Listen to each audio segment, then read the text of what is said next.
Sa latest Quadcom survey sa mga inimbestigahan, may mga bumaliktad, may mga nagsabi ng katotohanan o kasinungalingan, pero sino ba ang mga tinatamaan dito? Well, may isang nakakatawang pangyayari dyan sa Quadcom. Biro mo, yung mga na-implicate na mga makapangyarihang tao. Dati ay yung isa ron, si Senator Bongo, ay ikalawa sa pinakamakapangyarihang tao sa ating gobyerno. No, maliban sa presidente.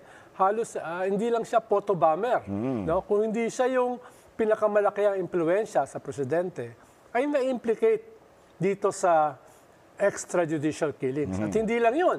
Parang siya yung nagbibigay ng pondo dito sa mga pagpatay na ito. Siya yung parang administrator. According kay Garma, according kay itong pinakahuli ay si Leonardo. Na sa lahat ng testimonya ay siya yung susi dito sa Tokhang, dito sa anti-EJK na ito.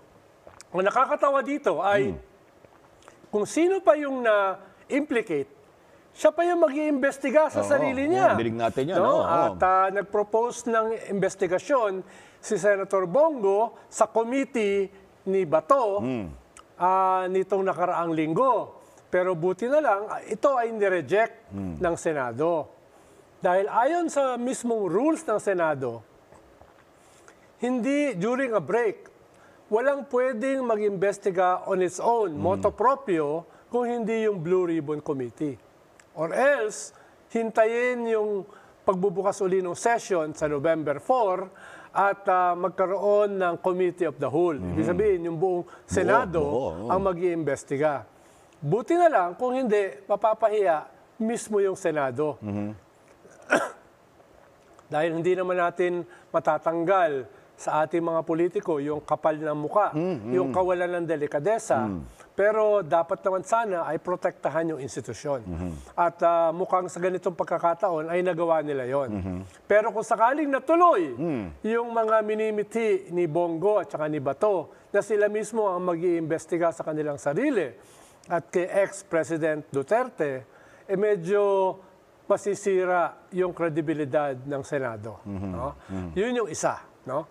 Ikalawa ay napakahalaga nitong testimony ni Leonardo.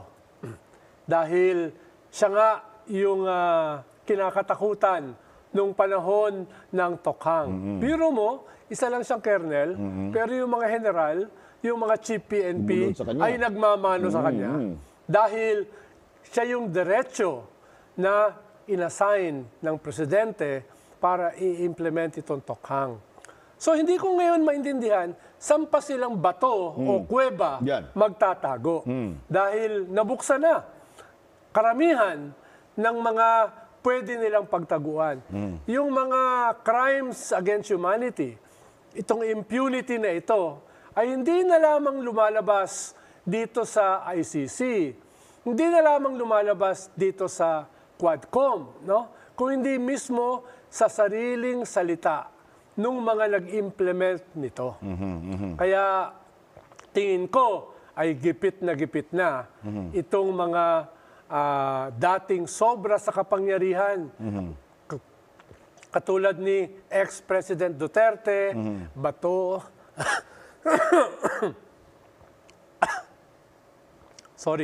at Bongo.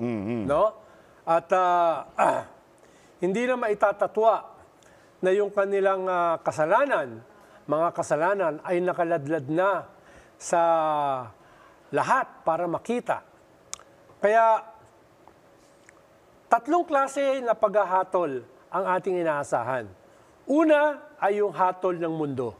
Ito ay makikita natin sa International Criminal Court na sooner than sooner ay lalabas na. Ikalawa ay yung hatol ng publiko. Ito yung nakikita natin ngayon sa mga surveys. Ito yung nakikita natin ngayon sa mga resulta ng investigasyon.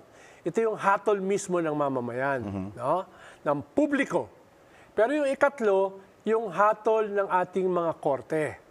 Ito yung kinakailangan dalhin nitong ating mga law enforcement agency, ng ating Department of Justice, ng ating PAOK.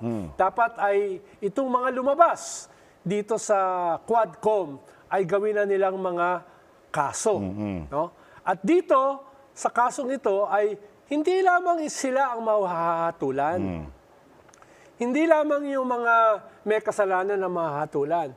Mismo yung ating justice system ay nakataya rito.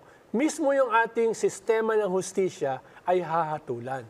Kung hindi ito mangyayari, masisira ang imahen, masisira yung itsura ng ating justice system sa buong mundo at sa ating mamamayan. Sek, kung hindi aamin o magsasalita, hindi magsasabi ng totoo, itong mga taong to, yung tumitistigo at mga akusado, ano kaya mangyayari sa kanila? Well, hindi mo naman talaga aasahan na sila ay aamin. Ba't sila aamin sa kanilang sobrang laking kasalanan? Ito ay, kung ikukumpara mo sa serial killing, baka ito yung maraming serial killing sa kasaysayan ng mundo. So hindi lamang sa ating bansa, kundi sa ating mundo. Kung itong EJK na ito na ginawa sa ilalim ng tokhang ay mapapatunayan, ito yung pinakamatinding serial killing sa kasaysayan ng mundo. Kaya hindi sila aamin dyan sa ganyang klaseng impunity, crimes against humanity at serial killing. Kaya kinakailangan ang magkondena sa kanila ay yung ating mga korte, yung ating mamamayan at yung mundo. Nako. Ay, kung hindi magsabi ng totoo, ano mangyayari sa kanila? Iyari ka! Yan na. Magbabalik po ang 4 Kantos.